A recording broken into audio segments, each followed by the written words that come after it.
of recipes.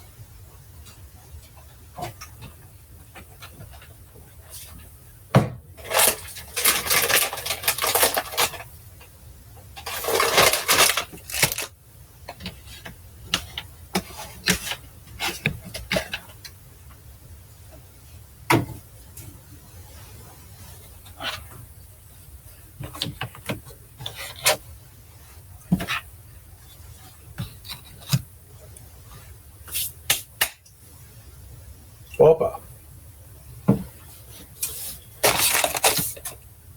Today we have the challenge, the head-to-head-to-head, Alton Brown versus Chipits.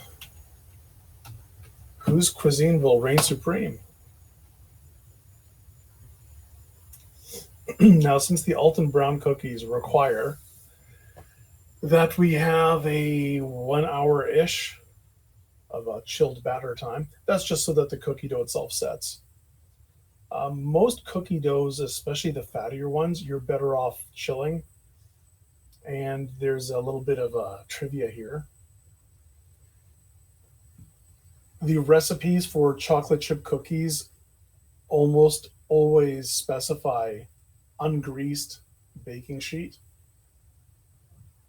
because the cookie dough itself has enough fat that it's not going to stick. If you put it on a greased sheet, the extra fat will spread out more quickly than you want, and you'll have a flatter cookie. So because the part of the cookie that just lands on the sheet is more likely to stay in place, even though the whole thing is just loaded with fat, it's more likely to stay in place than ooze out because it's on an already greased surface. You can, I see a typo on the recipe, you can use parchment paper, which of course I'm going to. But the one thing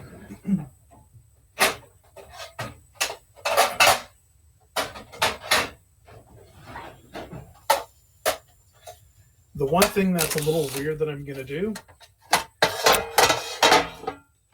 I'm going to cook everything on the back of the sheets because I want to be able to slide these cookies straight off. Because when these cookies come out of the oven after about 10 minutes, maybe 12, when they go over this lip here, they're going to bend and probably break. I want to be able to slide these cookies straight off the sheet onto my cooling rack. It'll be on a piece of parchment paper, so I'm not too worried about that. That is why, not these pans, but the actual sheets with one flat side, maybe all flat sides, those are ideal for making cookies.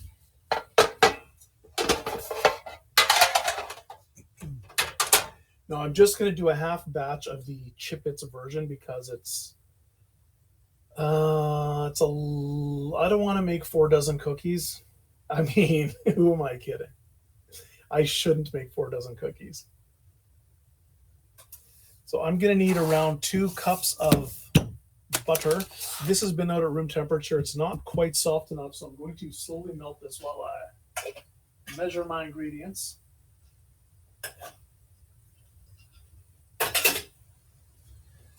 But I will definitely be making the Alton Brown version first. In general, Alton Brown's recipes are the best ever. Mad props, easily the GOAT, easily. Great presentation, tons of knowledge. Love the way he explains things. Shame he's not Greek. Maybe it's Brownopolis. I should ask someone about that. Seder, good evening. Now this butter, I'm only going to be heating at medium-low.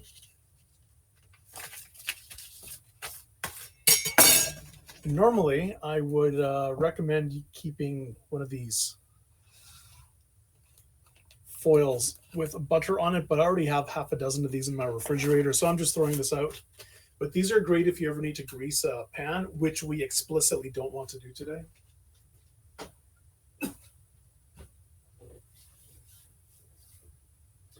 Now, each of these recipes requires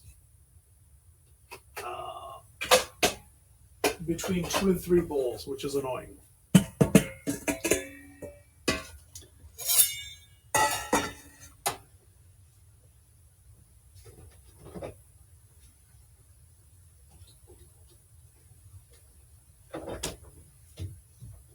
Now, one of these recipes calls for 1 egg plus a yolk. So we're going to separate the easy way.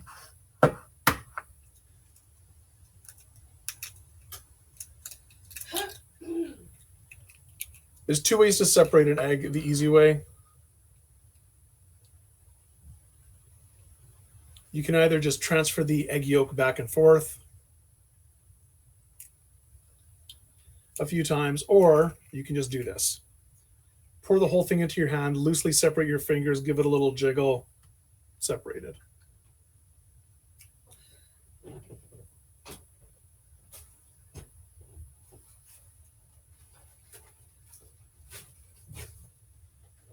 The easiest way to pick up is this thing. Okay. If you see any of this membraney stuff, paper towel is your friend. You can just reach in and pinch it, and it should come up. There's some of it, there's most of it, good enough.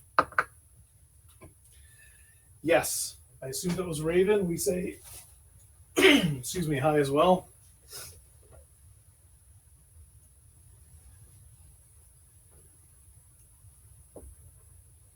This I'm going to cover, and I will use this later tonight, maybe tomorrow.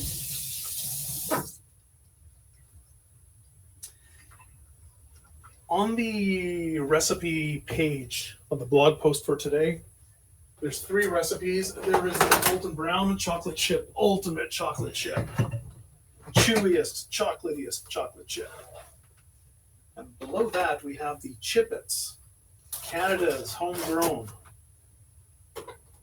best ever chocolate chip company, has their own recipe. And below that is my recipe, which is lifted from somewhere, I'm sure. It's very, very, very, very similar to the Chipits. What's the difference? The difference is mine uses half the ingredients, so it's half the calories, right? And I only use baking soda, not baking powder and baking soda, or is it the other way around? I don't use both baking soda and baking powder. Yes, I use baking soda, not baking powder. I will need to keep this up. Now, while I'm here, chocolate chip versus Chip and Dale, kind of close, kind of close.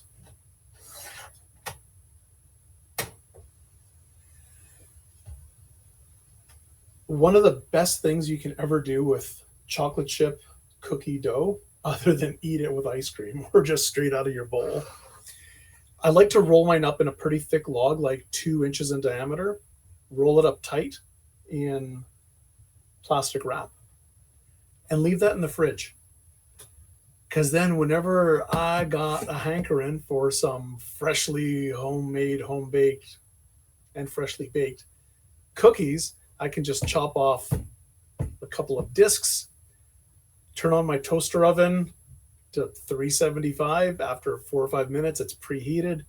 Put my cookies in. 11 minutes later, I have freshly made cookies. It's literally 15 minutes start to finish. And then I pretend that I'm going to wait a few minutes while the cookies set. It works with all sorts of cookies, and DJ Nuvo will attest to just how awesome and convenient it is to have some pre-made cookie dough on demand in the refrigerator. Some might call it a kitchen hack.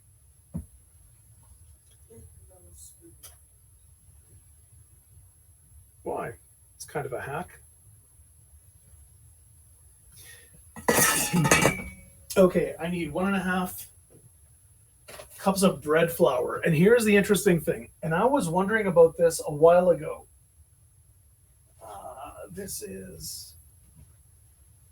I was tempted to do the head-to-head cake, all-purpose, and bread flour recipes. If you don't have bread flour, no big deal. If I was really worried, I would use regular all-purpose flour and add some wheat gluten to it. because that's all that it is. Now I do have wheat gluten here. And I don't think I have actual bread flour. I'm a very simple guy. I like to use the most basic of ingredients, the minimals of gadgets, close to none, and the least fancy of any technique. It's almost a catchphrase. Almost.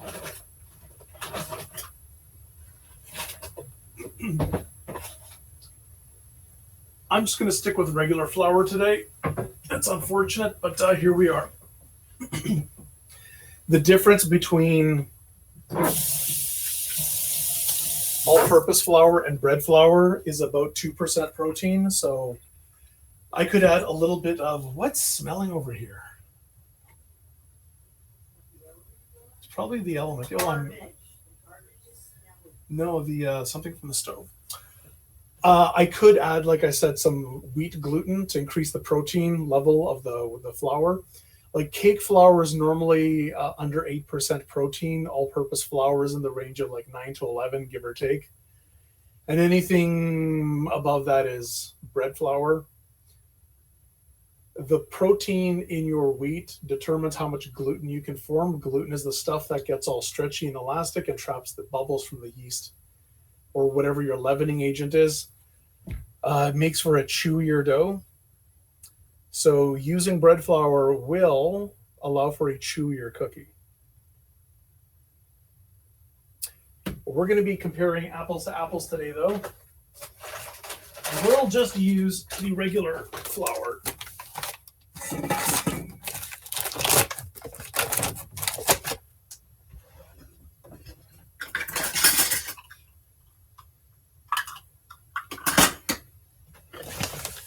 There's a lot of math today, so I hope you brought your thinking caps. This I shook loose to be a fairly level 3/4 of a cup. I'm going to add another 3/4 of a cup to bring this up to 1.5 cups. Now, I don't need to sift this. I know my flour is clean. There's no particulate matter in here. I hope there's no bugs, but there's no like chaff. There's no wheat germ. There's no stones. It's well ground. If you don't trust your supplier, or if you're using boutique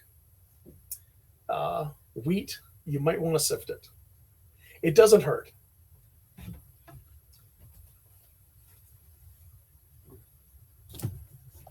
I need 1 teaspoon of, and of course, because it's Alton Brown, he's going to say kosher salt. You don't need to use kosher salt. You can use regular salt minus a big pinch. I'm going to sprinkle that in, and 1 teaspoon of baking soda.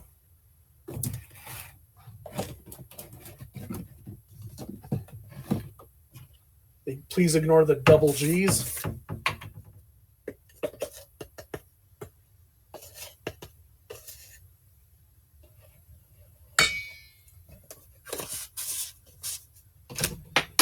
Okay, so I'm just going to give this a little shaky shake. I mean, I probably should just whisk this. It's going to stay dry anyways.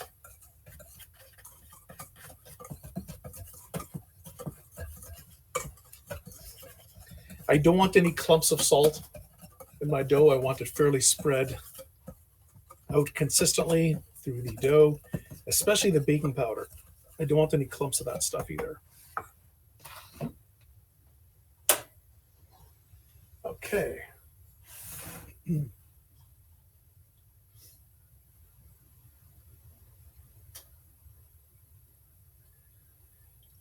Now the recipe, the instructions are to sift this and put it on a paper plate. The reason for the paper plate is so it's easier just to pick it up and sort of fold it and pour funnel style into your mixing bowl. I'm just putting it in a bowl over here because it's way more convenient. I also don't have any paper plates. I will scoop this out with a measuring cup of some sort. It's not a big deal. But the Alton Brown recipe on the blog is exactly the way he presents it. I'm going to dig up my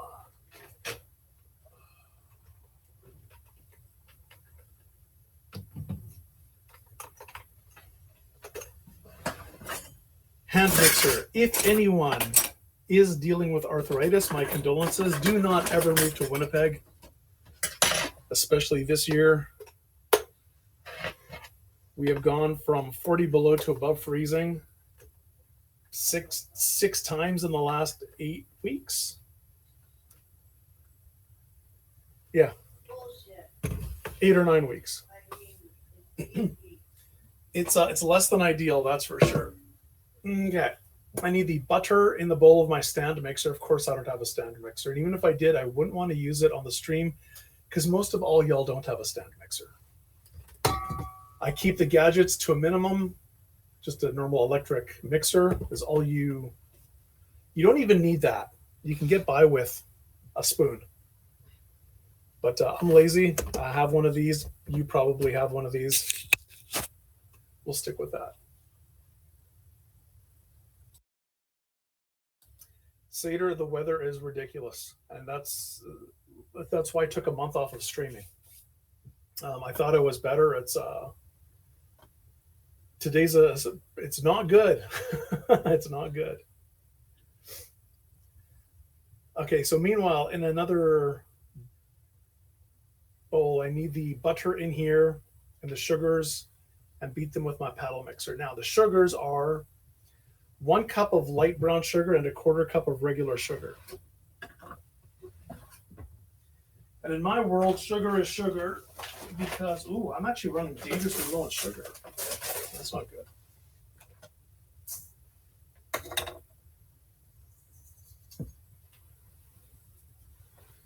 Dagonite.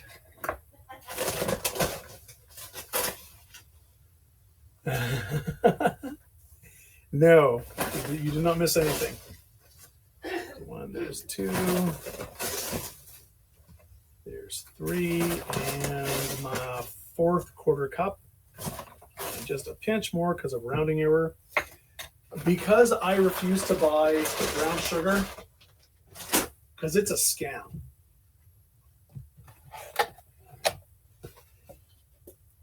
All you need to do to make brown sugar is take your regular white sugar and add some molasses to it. 1 tablespoon per cup gives you normal brown sugar. These recipes call for light brown sugar, which means if you wanted to make these as written, you'd have to run out to your store and buy a light brown sugar on top of your regular brown sugar and your dark brown sugar, all of which will turn to concrete within a few weeks of you not tending to it very carefully. Or you can just do this. If you want light brown sugar, use half as much. If you want dark brown sugar, use twice as much. It's literally the exact same thing. So I have 1 cup of soon-to-be light brown sugar, so I want 1/2 tablespoon.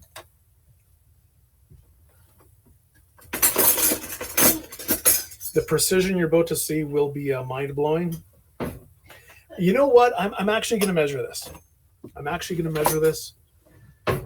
going to show off. Eyeballing my measurements. Always measure away from your bowl, just in case you happen to have any slip-ups, mix-ups, or accidents. There is my 1/2 tablespoon.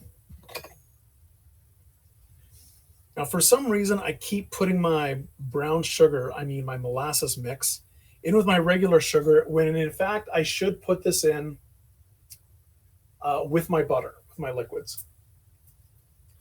It'll all get mixed up in the end. I don't care. I know I'm measuring. It's crazy. So back to the recipe. Sift together, blah, blah, blah. Pour the butter in the bowl of your stand mixer. Add the sugars and beat with the paddle. Okay, so I'm going to put my 2 cups of butter in here.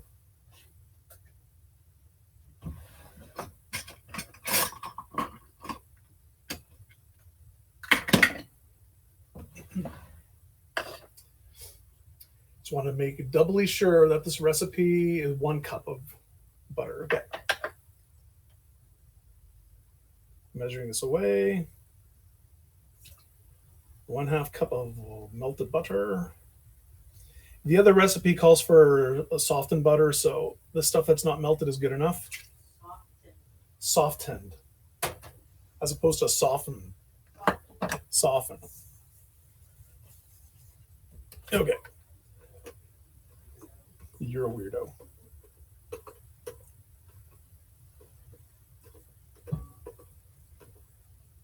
I will do my best to survive until the end of the stream. I think I can do it. Yeah, I'm having a pretty rough time here. Okay, so we're on low speed. I'm going to slowly speed this up to medium for about 2 minutes.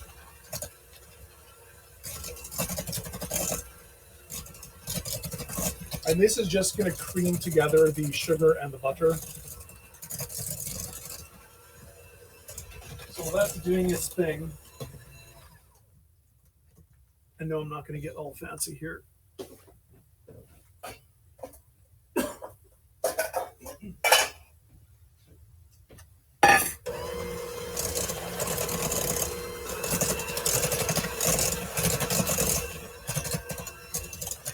In my other bowl, I'm going to mix my 1 egg, my egg yolk, my vanilla, and 2 tablespoons of milk. And since I never buy milk, I'm just going to use some 10% cream, basically the same thing.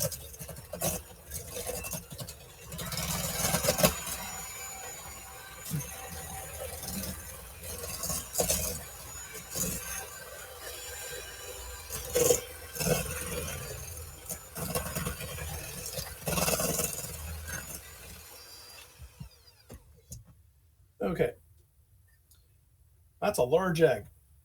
One thing that I insist on doing after the obligatory complaint about minimal counter space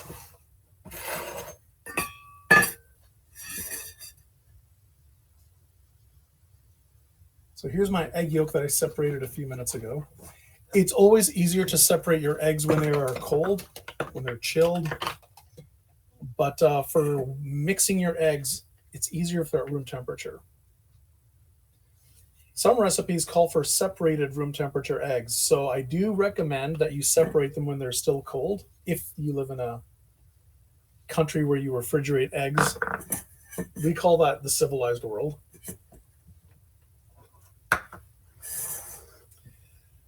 I always do my best to crack my eggs over a separate bowl, just in case there's something wrong with this. I don't want it contaminating everything else.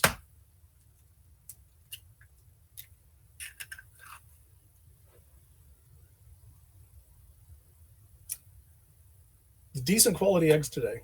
Pretty happy. Pretty happy.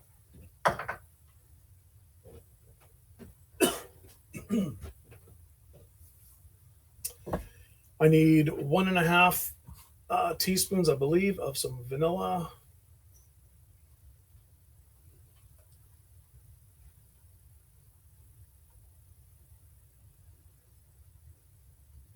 Yes.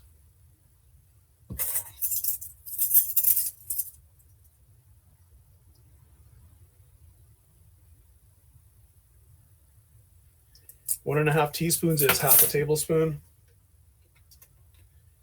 And I need 2 tablespoons of whole milk. Again, I'm just going to use a bit of cream.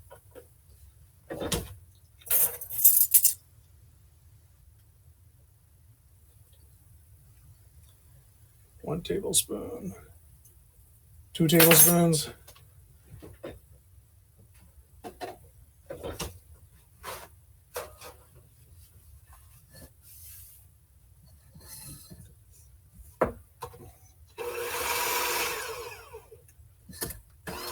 I don't care that these beaters are a little dirty from the butter.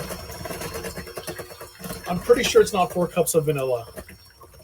We'd get drunk if that was the case. I mean, it's not a bad idea.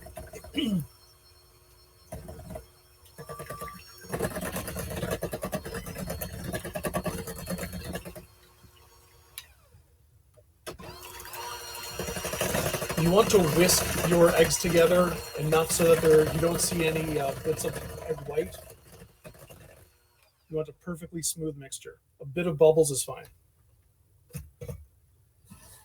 Now, what's interesting is it's suddenly cold enough in here that this butter solidified on me.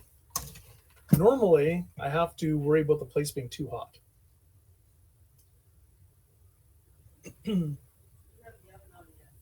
I don't have the oven on yet. So I'm going to set my mixer to stir and slowly work the egg mixture in, and then I'm going to slowly add the flour in. I'm going to zoom in with the camera. Zoom. Oop.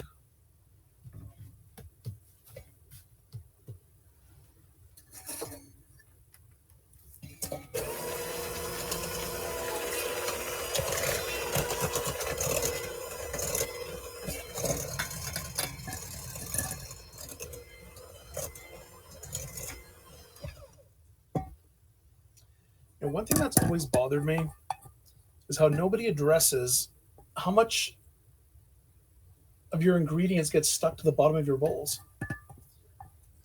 That's what spatulas are for. Okay.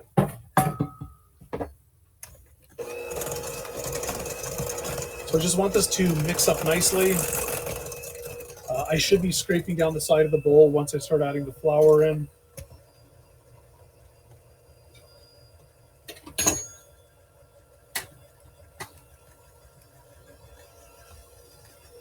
Now let's pretend that this bowl is actually a folded up paper plate, and I can slowly add a little bit at a time. I don't want to overwhelm the liquid. I don't want any clumps of flour in here. So I slowly want to incorporate the flour. If I see that there's any stuck to the side of the bowl, I should stop what I'm doing and scrape it down, which I will do after this addition. I try to remember to bring this up every time I play with eggs. In Europe, eggs are not washed straight from the chicken. They have a film of chicken butt, slime, and the eggs are not refrigerated. So if you wipe the eggs clean, if you wash them, you lose that protective barrier. Farm fresh eggs are only in Europe are safe at room temperature for like a week or more. The chickens are also vaccinated against salmonella. Salmonella. So I scrape the sides, and I'm also scraping the bottom just in case there's a little bit of flour down there.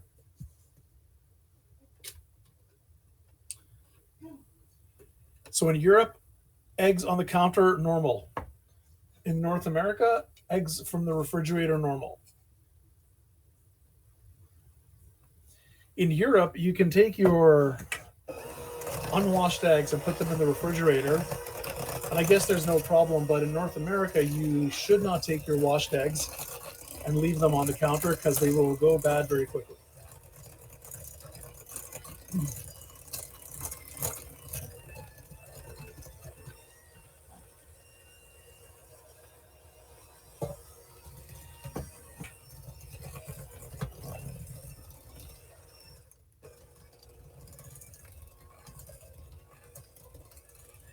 And here, the speed that we should be thinking of is just stirring the ingredients together. I'm too lazy to actually stir it with a spoon.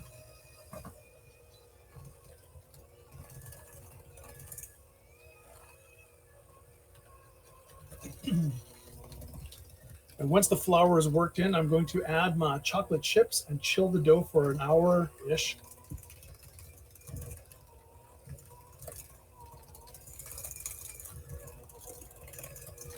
To Today we're using semi-sweet chocolate. You feel welcome to use darker chocolate.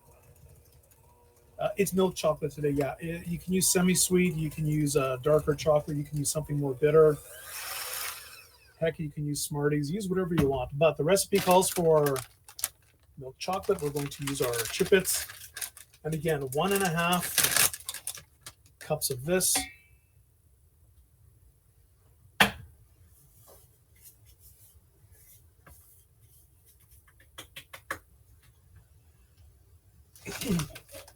That I'm using Chipits. Smarties. Wait, what? You don't have Smarties down there? Well, that'll earn your leader for doing something with tariffs. I keep forgetting that some things just aren't for sale, and some of our foods are very different. Like Fruit Loops, they are massively different.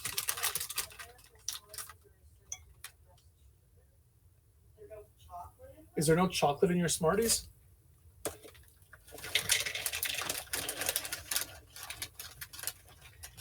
Like our Fruit Loops don't have any artificial colors. The colors all come from fruit juice. And the ingredients look like real ingredients. They don't look like, they have none at all. Crazy. That's psycho.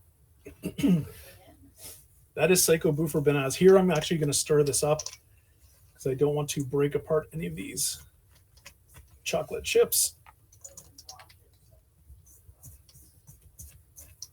Yeah, Canadian Fruit Loops are wild. It's still a sugar breakfast cereal, but the Canadian version compared to the US version looks like organic health food. It really does.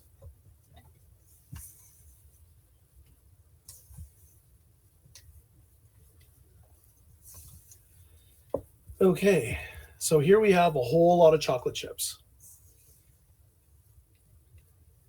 You might think that this is too much chocolate chip, and if you actually said that out loud, I'd have to smack you because there's no such thing as. Okay, rockets are so their Smarties are like rockets, which are those awesome little twisted up rolls of those little. Thank you, Hexian. Okay.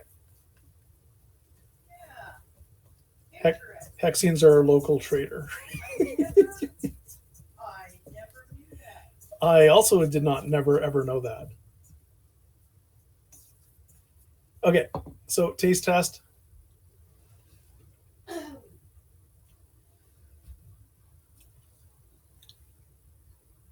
It tastes like raw cookie dough because that's exactly what it is. And it needs a little bit of chocolate chip in there. Oh, hell yeah.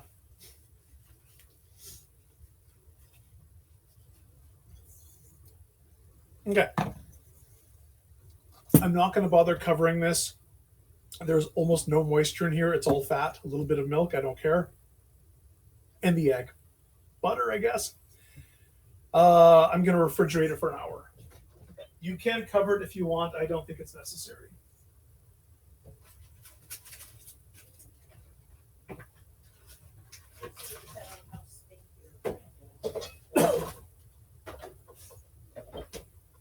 Yeah, that's a great point. I guess it depends on how stinky your fridge is.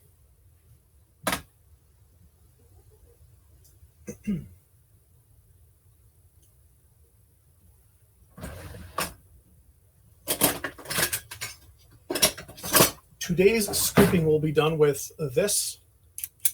Normally, you just take a tablespoon and just drop like a heaping tablespoon.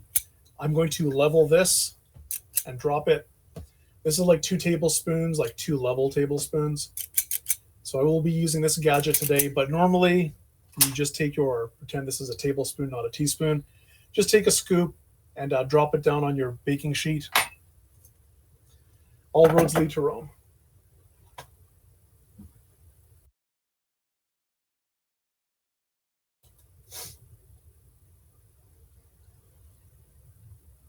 Now this one, I'm going to have to spend a little bit of time measuring because I do not want to do the full batch.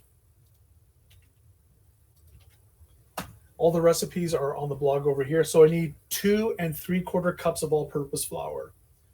So half of that is 1 3/8. So, I mean, I could measure the 1 cup and a couple of tablespoons. 1/8 of a cup is divided by 15, carry the 3 cubits. Okay.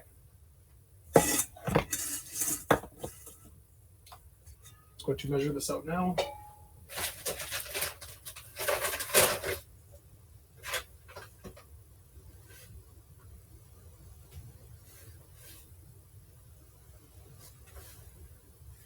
Again, I'm not being super duper precise, but I'm just loosely scooping up. I'm just loosely scooping up the flour and then shaking it level. Like this is about as level as you need to get. So that's my 4. And then I need half of 3/4 of a cup. So that's 1/4 and 1/2 of a quarter.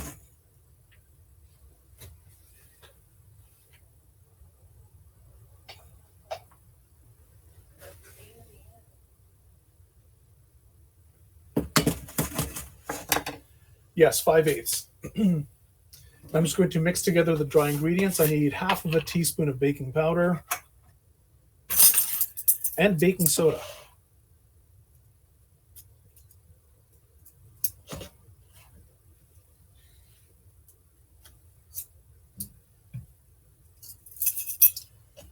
I keep forgetting to remind myself to buy some baking powder.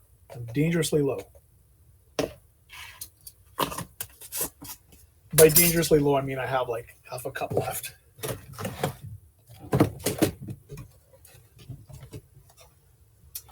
The next time I see baking soda on sale, I'm going to buy probably a case of it because the stuff basically never goes bad. And I need a lot of it when I make bagels and pretzels.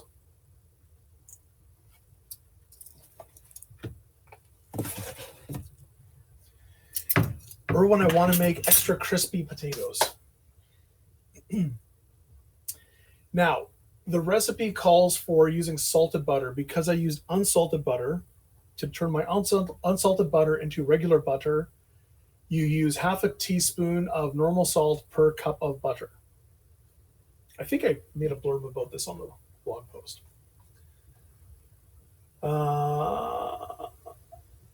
So I need 5/8 or half a teaspoon plus 1/8 of a teaspoon, and math is fun because I said so.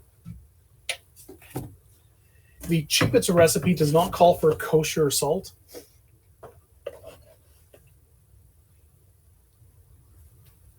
There's my 5/8 of a teaspoon.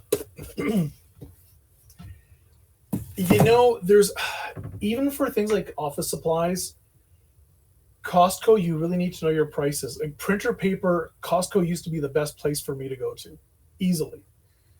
Now it's still good, but I don't know where a cheap place is. I think all paper went up. But banker boxes. I get good quality banker box brand banker boxes for about $3.50 Canadian each, and the exact same thing at Staples is over $10 each. The price saving can be significant. Other times, there's actually no savings. Plus, there's the opportunity cost of spending your money up front instead of not spending it up front and buying things as you need it. I suppose you could also factor in the convenience and you save time by not buying the same things over and over. You don't have to make a special trip to your local stationery store to get more staples. You're set for life. Okay, so in theory, we've sifted these. I'm just going to whisk the dry ingredients together. In a larger bowl, I'm going to beat the melted butter, brown sugar, eggs, and hot water until smooth.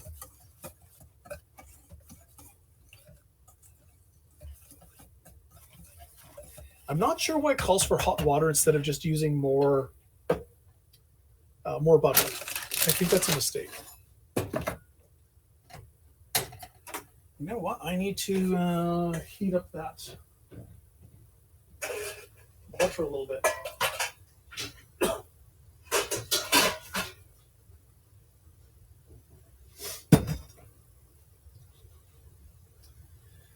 So I need my eggs, which is going to be just one. Blue Seed World, how you doing? One egg.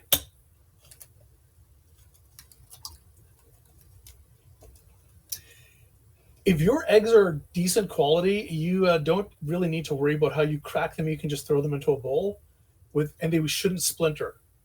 These are good quality, mostly organic, mostly free-range eggs. I don't recommend you do this.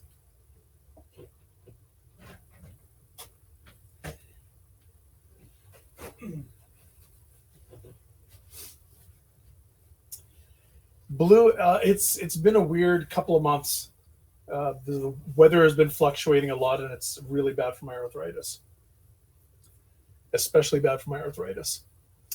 I need, but I'm not going to complain. I'm just sharing because nobody wants to hear it anyways.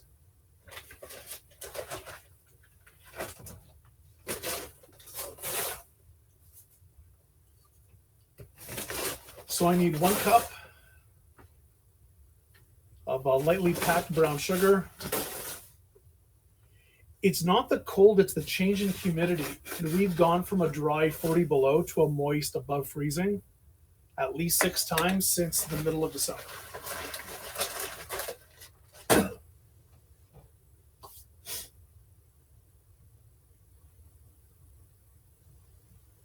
So we've had some really, really, really drastic fluctuations. And when it gets cold, it gets very dry.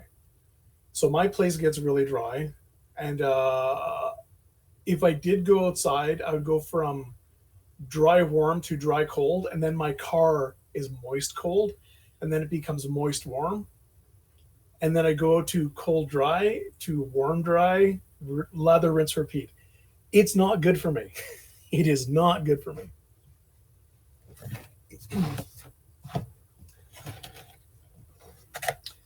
So here we're going to turn the sugar into brown sugar.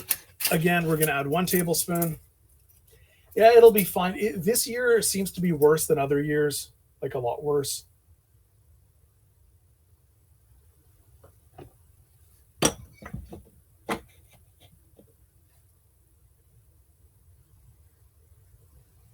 Again, once I add the liquid and start mixing this together, the brown sugar will magically appear. Right now it just looks like molasses and white sugar.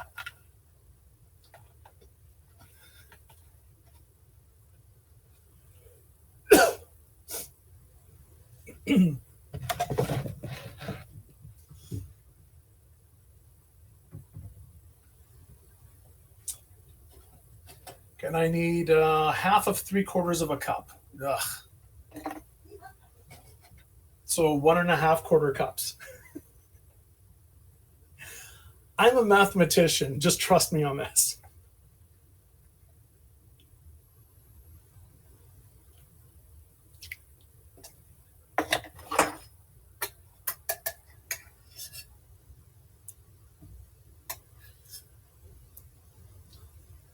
Okay, I can hang it on the stove. And the recipe strangely calls for 2 tablespoons, so 1 of very hot water.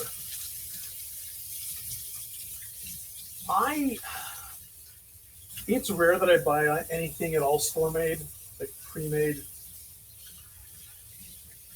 Every time I buy a graham cracker crust, just for the convenience, I generally regret it. Like, I know it's convenient. I know it's going to be garbage quality.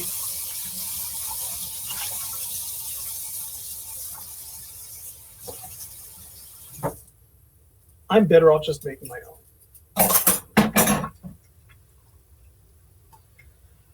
Okay, so I want to make sure I have everything in here that I'm supposed to have in here.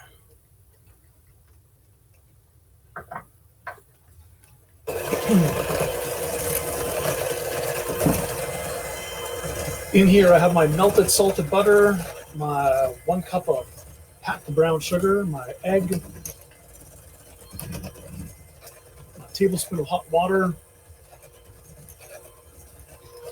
And right about now, I'm going to preheat my oven to 375. We're almost done the stream, actually.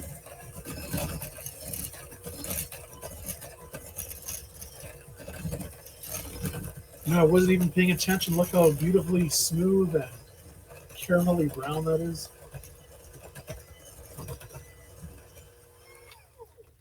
So here I'm going to slowly add the flour mixture.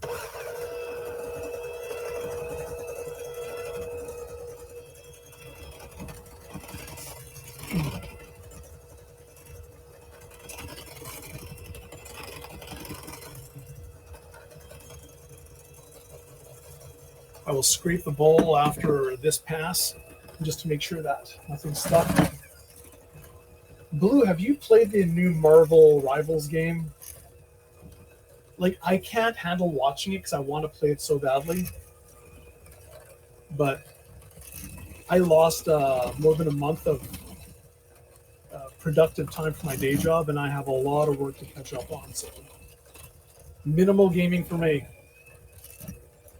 I'm gonna take care of the priorities.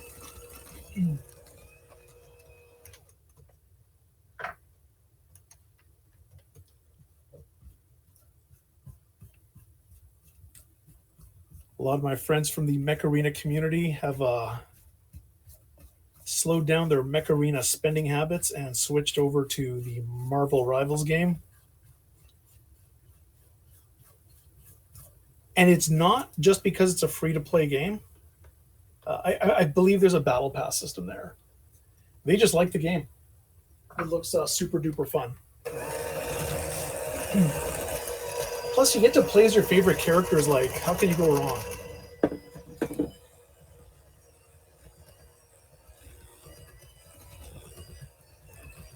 But me personally, I'm waiting for the next big fighting game to come out.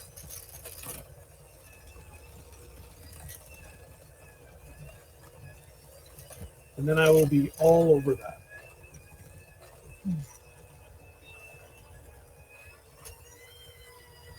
Okay, so this batter looks like it's going to be pretty dry.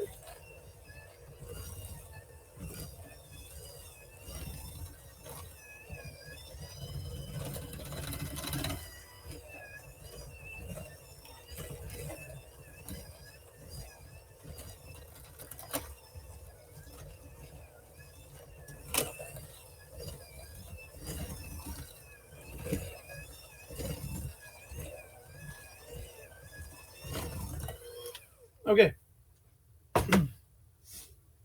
I believe the other batter was a little more wet than this. This tastes a little salty to me. I think that's intentional. Like, the sugar is still coming through, but it's just a little salty.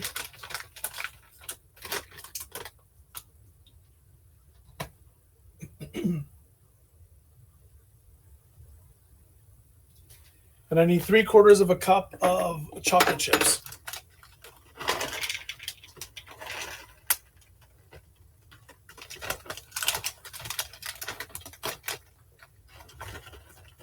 I'm being careful to not measure directly over my bowl, because if I, oops, I have too many chocolate chips. Oh no, whatever will I do? Too many chocolate chips.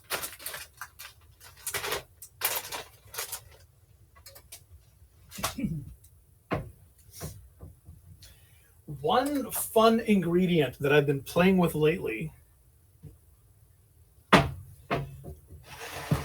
is powdered sugar, peanut butter.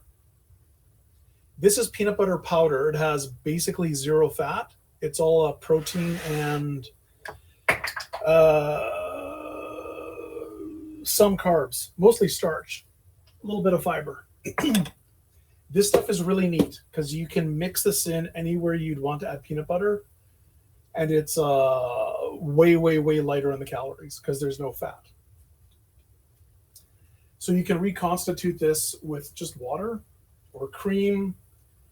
You can stir it into your smoothies. You can put it into your ramen noodles to make a Thai peanut butter sauce for your ramen noodles.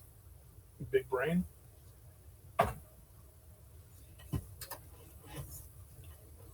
I initially thought it was kind of expensive, but considering how much I get out of it, I think it's might actually be a deal. So I'm gonna have to sit down and do some mathing. But I do believe that it's at worst the same price as peanut butter at Costco, which is way better than most grocery stores as far as all natural unsweetened peanut butter goes.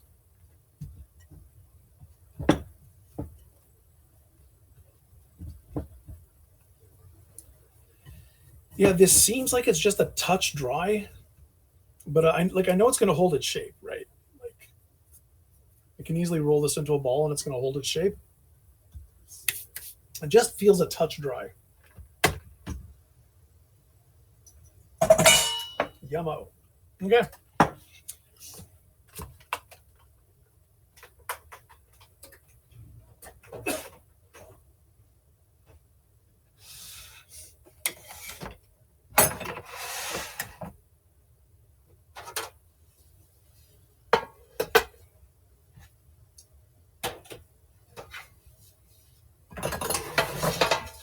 I'm going to take my sweet time here because the oven's still coming up to temperature.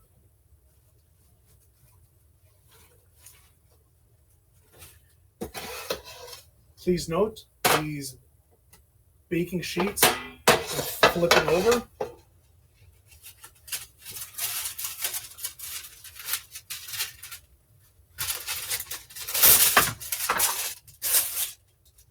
That was weird.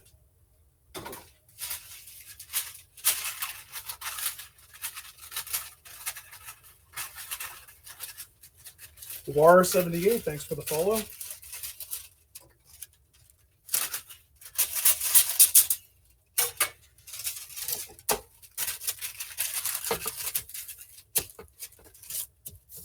Now, here's something that I absolutely love to do. I take my non-stick parchment paper on my non-stick sheet and give it a little spritz of non-stick oil.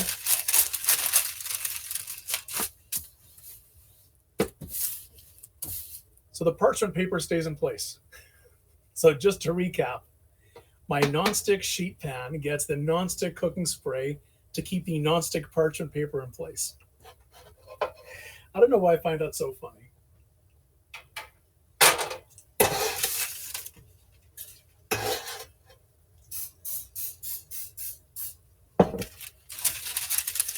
It has a lot more to do with the liquid than it does the non-stick properties of the cooking spray, but I still think it's funny.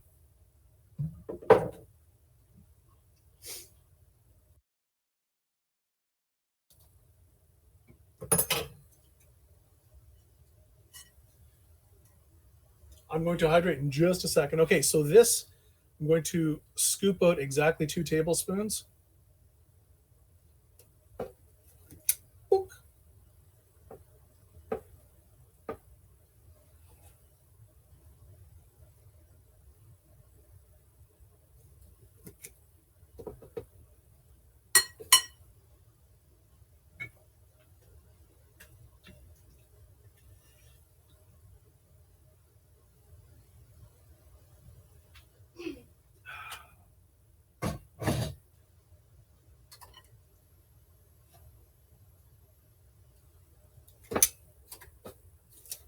Gee, that's not going to spread out too much.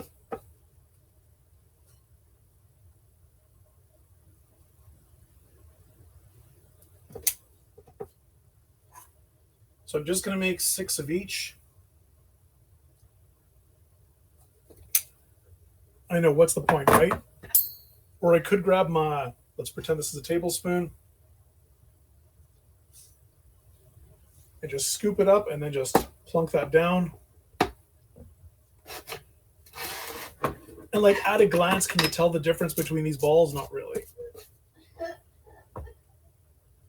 What?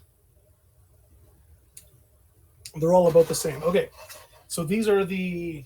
I got to remember which ones are going where. The ones on the right. The ones on the right are the Chipit recipe.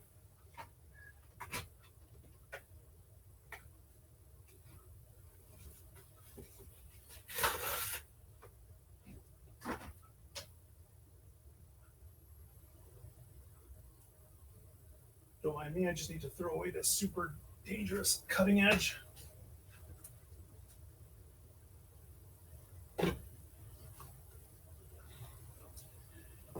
And before I get to the other cookie dough, what I'm going to do is roll this stuff up.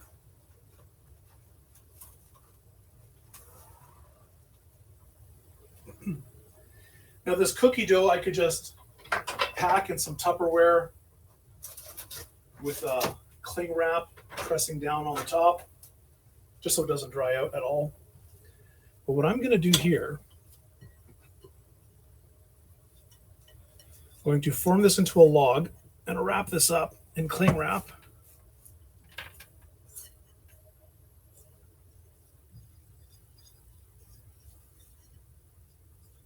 Because later, when it's 3 in the morning and I have a hankering for some freshly baked cookies, all I'm going to need to do is bust out my toaster oven, heat it to 375, chop off a couple of discs like 1/2 inch thick of the cookie from the rolled up dough log here. Put those on a parchment paper lined little sheet in my toaster oven, and 11 minutes later, I have fresh, home baked chocolate chip cookies.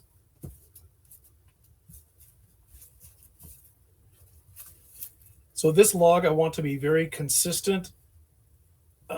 You can square this up and just make a rectangular log. It doesn't need to be round. It's actually a lot easier if you do square this up. It's easier to make it more consistent. And even when this is cold, it's still easy enough to squish and form into shape. So this doesn't need to be perfect. This is good enough.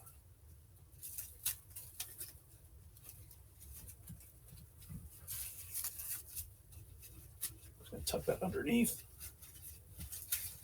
Give this a half twist and then fold this underneath.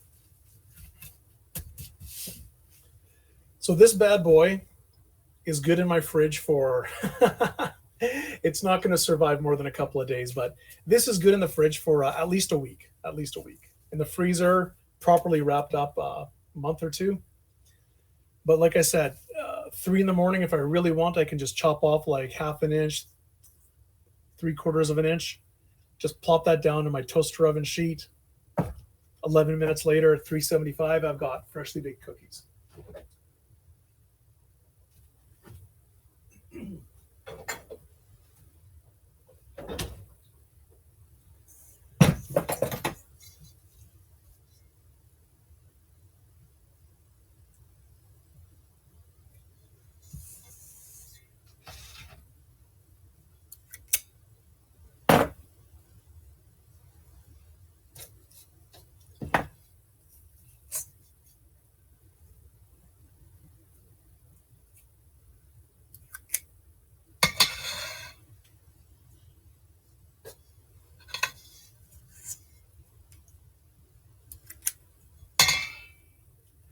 Like I don't need to smooth these out and make it look all pretty.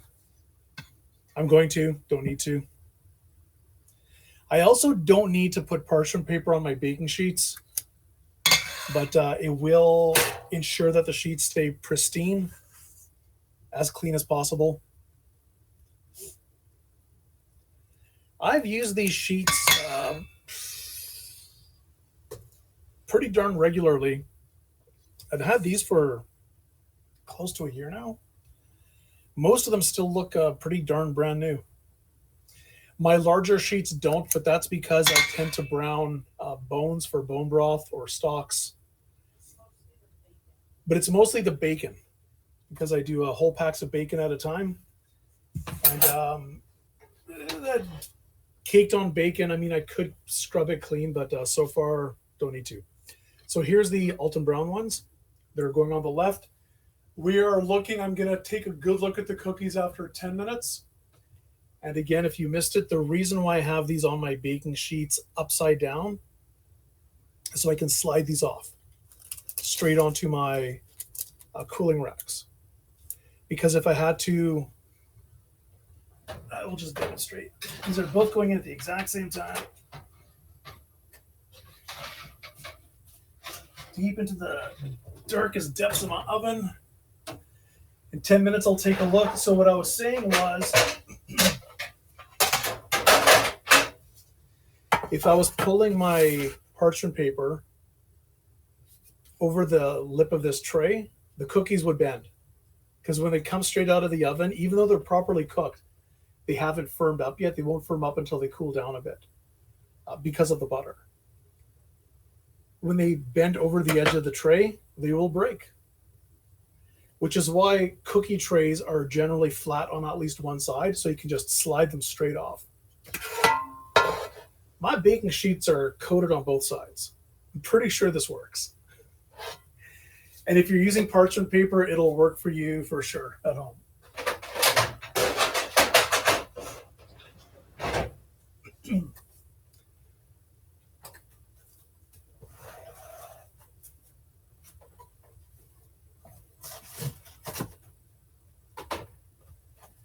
So what are the criteria for what makes the better cookie?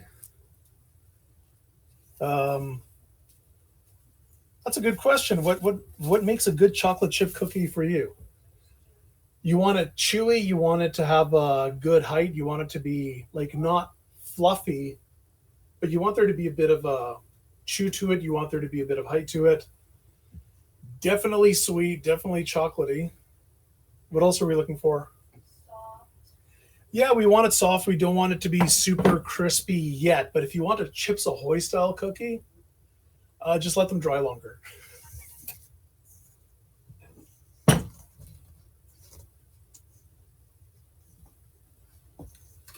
Whoa, I have a lot more of the Alton brown dough than the other one. Not a lot more. I have more.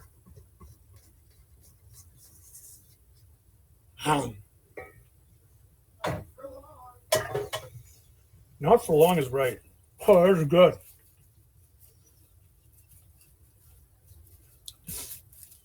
The baking soda and baking powder, man, sometimes the taste really comes through in some recipes.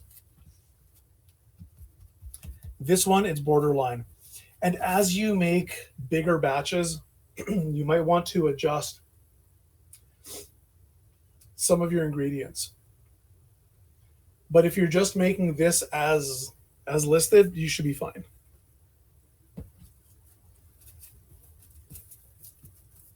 In general, cookies are not so precise that you need to weigh your ingredients.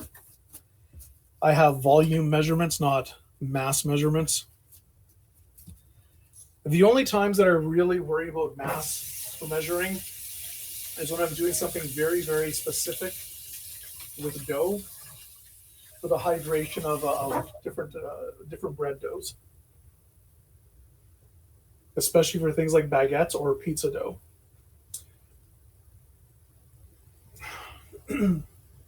Things like croissants, things like puff pastry, you need to be a little more careful with the measurements.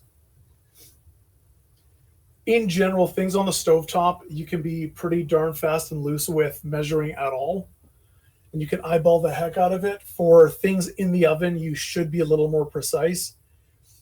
Very rare is it that you need to actually weigh your ingredients.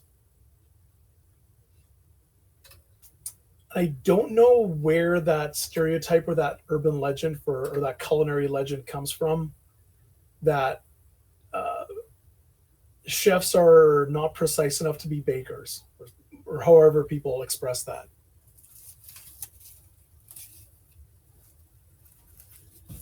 Personally, I think a lot of it just comes down to practice and knowing your ingredients well.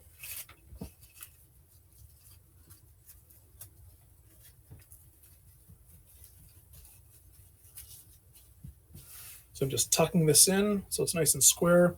Give this a little twist and just fold that underneath.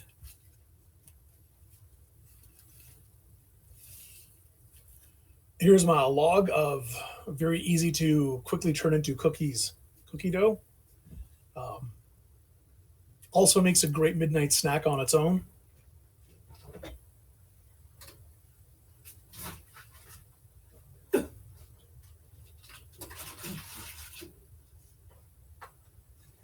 The Alton brown recipe is much lighter in color.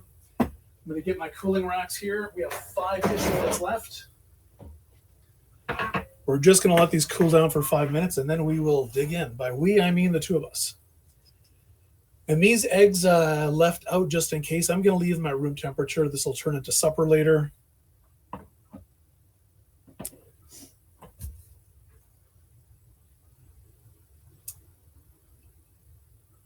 Ouch. Okay.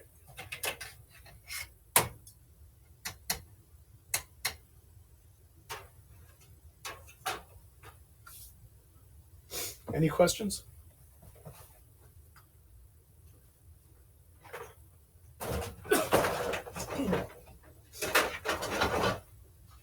One thing that I've started to do for the last couple of weeks is record with minimal innuendo, minimal potty language, minimal bad stuff. Recording my cooking portion, keeping it as streamlined as possible so I can hit end record before we get to the fun stuff. I take that long clip. They're usually between 45 and an hour and a half. And I put that straight to YouTube. So there's the YouTube channels. The Chef Lacos is where I have my food.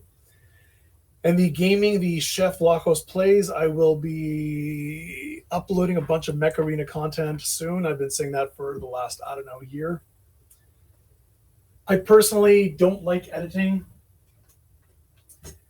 And the reality is, I kind of do enjoy it. It's just really, really time consuming. So I kind of hate it. But I find it relaxing. So I have hundreds of hours of footage that I need to chop up and do a voiceover, and then I will schedule like one 10 to 15 minute video a day for, the better part of a year. And I'll have two main focuses. One will be the free-to-play side for Mech Arena, and the other side will be high-level play.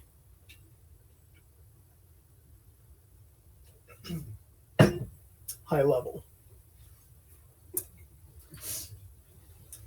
Resist the urge to open your oven. You want to keep the moisture in there.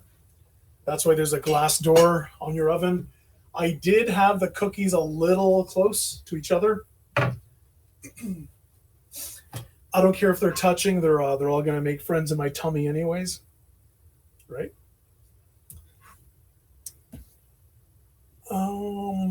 When you start to see a little bit of browning around the edges, your cookies are done. There's residual heat. They're going to continue baking as they cool down because they're already at a high temperature and the ingredients are cooking. They're fully cooked. They just don't know it yet. So in about 2 minutes, when the 10-minute timer goes off, I'm going to open the door and make sure which one of these is brown just along the edges. Slide it onto the cooling tray, cooling rack. And the cookies after 5 minutes will be taste tested and we'll make the final determination.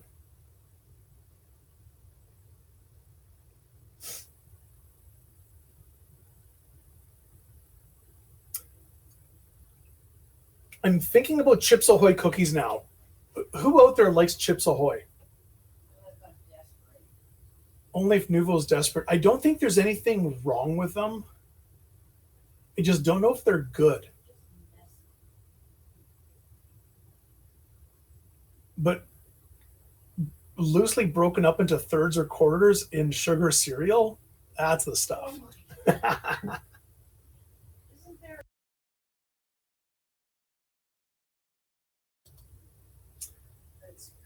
Well, there are mini cookie cereals. Hexion likes mincemeat cookies. Nice. with real mints or sweet fruit and nuts kind of mints.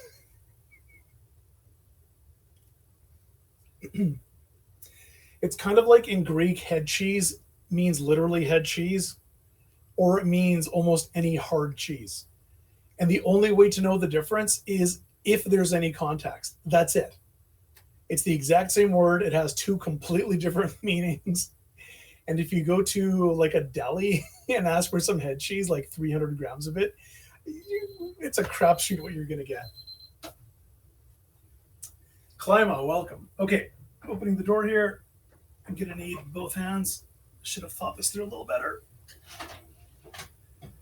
Okay, here is the Alton Brown cookies. These are just getting a little bit of brown on the edges.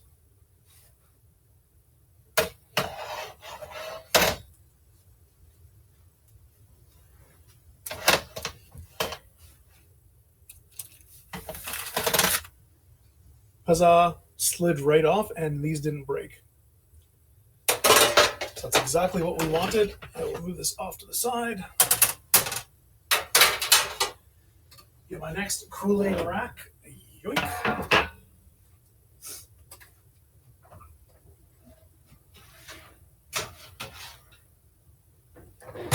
These are a little more done, but that's fine.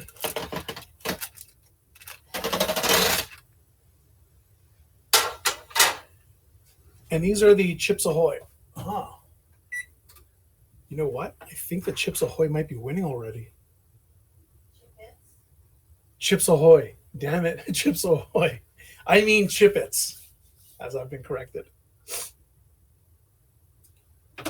Okay, 5 minutes on the timer. Let's,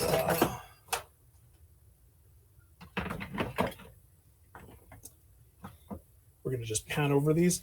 So these are the Alton Brown cookies. I will flip one of these over right now. And keep in mind, don't do what I'm about to do because it'll ruin the cookies. But this cookie, ooh, these are very... You can see how much fat is in here because it's soaked through the parchment paper. No, this is from the cookies. Okay. So this is... The camera shows the browns a little darker. There's nothing wrong with this. This is nowhere near burnt. This is actually perfectly done. The edges were just turning brown. These are all fine. These bad boys, on the other hand, these are absolutely perfectly cooked. Even more perfectly cooked. And I will show you just how greasy this parchment paper is. This is like Philly cheesesteak kind of transparent wax paper goodness happening. Oh yeah. This is why you don't bake your cookies on a greased sheet. You want them to mostly, they're going to spread out. And if these were baked on a greased cookie sheet, they would spread out completely. But already these started off at the same height. The Chipits retained their height better than the Alton Brown. But the taste test is everything. Well, it's most things. So we'll see how that goes.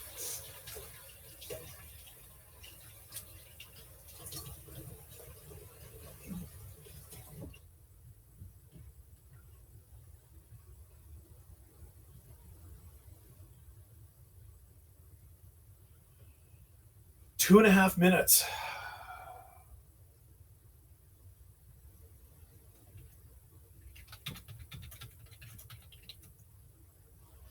Two and a half minutes.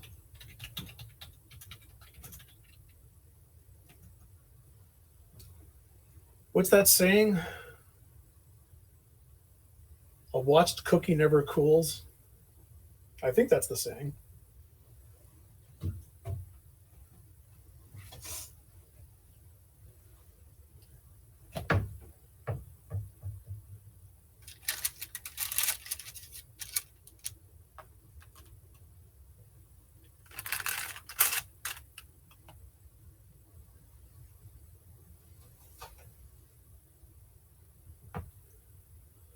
I will go deliver one of the pairs of cookies.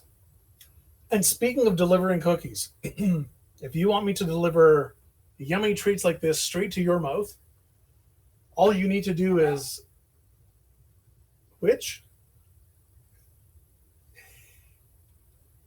Have your sorry butt end up in the greater metropolitan Winnipeg region of Canada.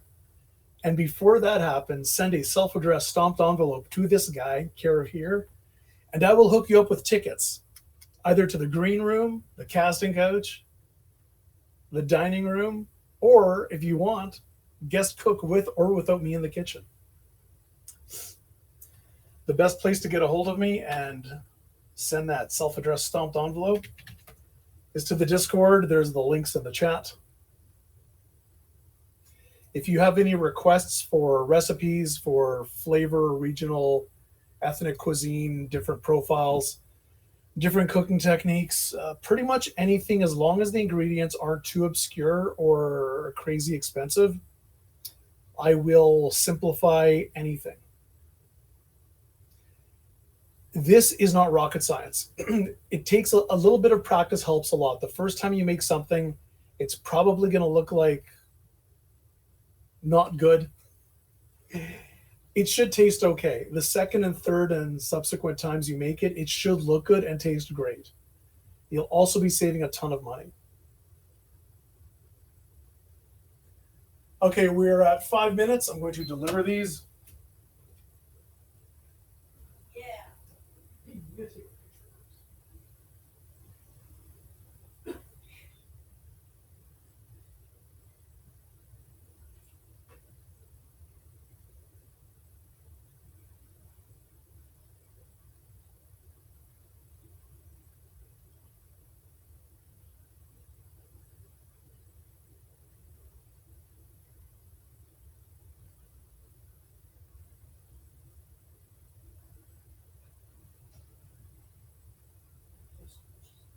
You tell me.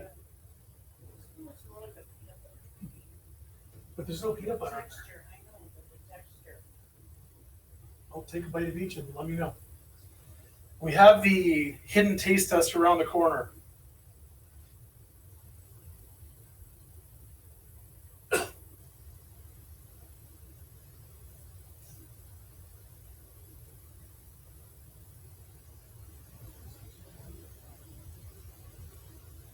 The bottom was good.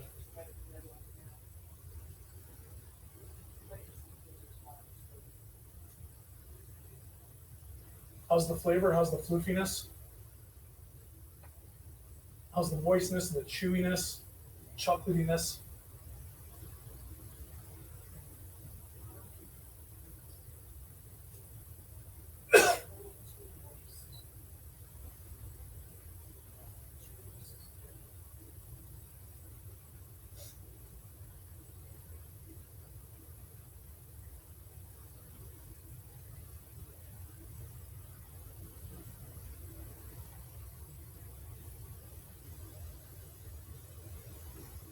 We're almost done.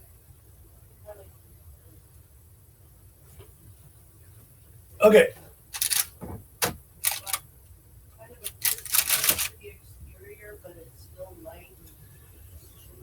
So Nuvo in the other room is saying these have a bit of a crispiness to the exterior. These are still pretty warm, so it's not the best temperature to taste these at, but here we go. They're still chewy. Flavor is great. I see what you mean about a crispy thing going on.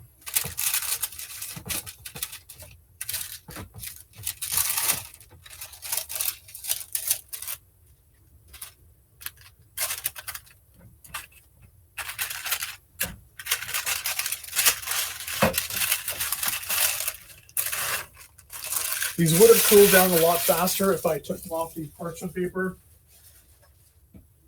Nobody ever accused me of being smart, ever. I don't know, I like them both.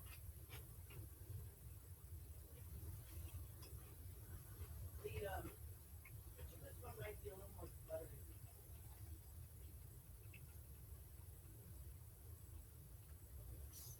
The peanut buttery looking one or the other one? The lighter one's the Alton brown one. I think there might be too much butter in it. Right. It is definitely got more buttery finish.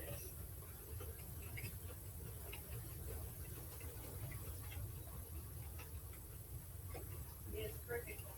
While it's still warm, the Alton brown one has a little more chew and it's definitely a lot more butterier. Butterier. There's more butter in here.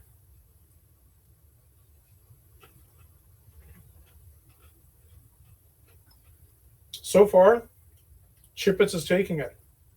I will do another taste test in an hour when these have fully cooled off.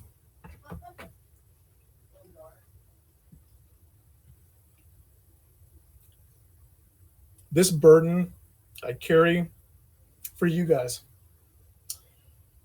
It's a heavy load to carry, but I've this is what I signed up for. So I will begrudgingly taste these cookies a few more times tonight. It's rough, but someone's got to do it. For science. Mm-hmm.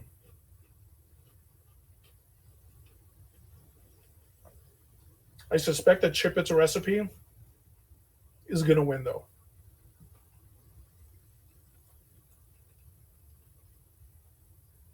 That's a good cookie. Needs peanut butter.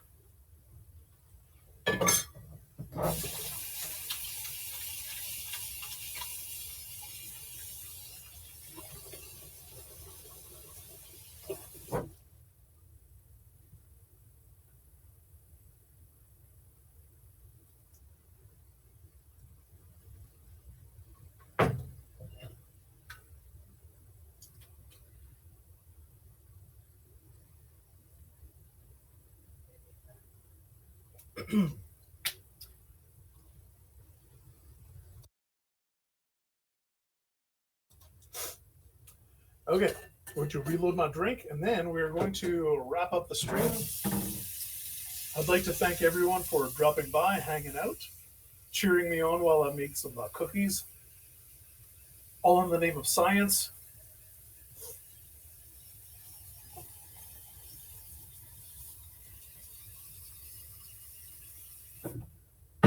As usual, as always, basic ingredients, no gadgets, no fancy techniques. I used a hand mixer and a couple of measuring cups.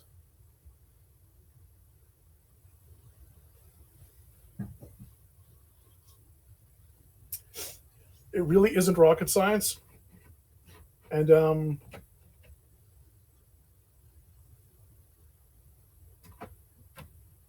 these cookies are good.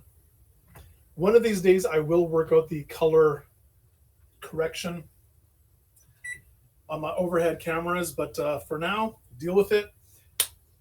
Thanks again for tuning in. Much love. I will be moving to the other room. There's we're continuing. I'm just wrapping up the cooking portion. Depending what people want, I can might spin some tunes or we can play some games.